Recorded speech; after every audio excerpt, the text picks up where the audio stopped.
Joining me live now to talk more about this investigation is Dr. Matthew Fogg, Executive Director for Congress Against Racism and Corruption in Law Enforcement. Welcome to BNC, Dr. Fogg. Thank you for having me.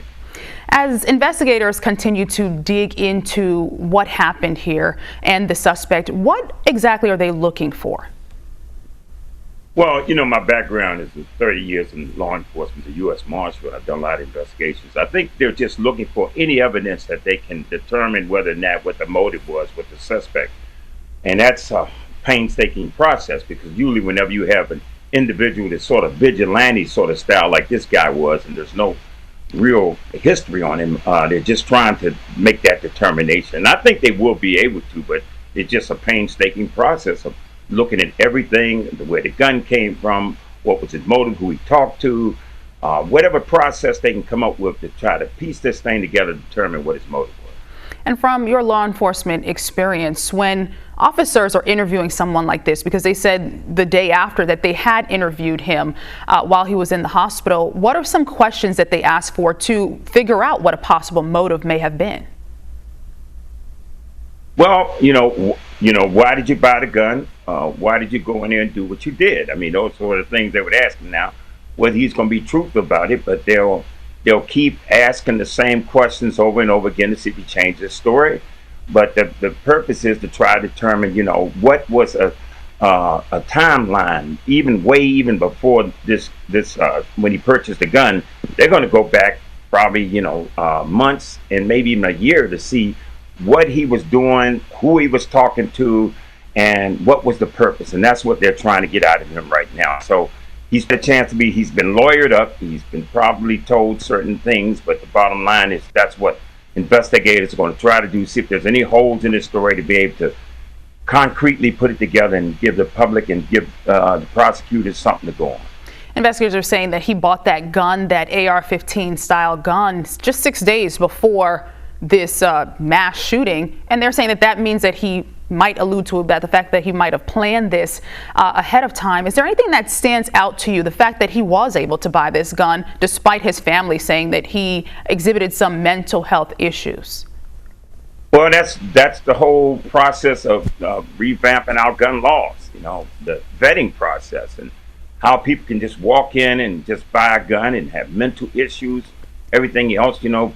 The country seems, part of the country is for gun rights and say people should be able to own guns, but this is the end product of what I think is President of the United States and everybody's trying to say. You know, if we keep it the way it is now, folks will be able to buy guns and then you know, do these types of crimes. Now, I can say this to you: I believe that even if he hadn't been able to buy one, you could still get a gun pretty easy today. There's so many guns on the street. So that's really an issue now. The cat is already out the bag as far as guns out there. So whether he could buy it, purchase it, or, you know, go get one illegally, the bottom line is if his intent is to go and hurt people and get attention, then that's what they do. They go into malls, they go into places, what we call soft targets, and just start the shooting, and that will get the attention of the world.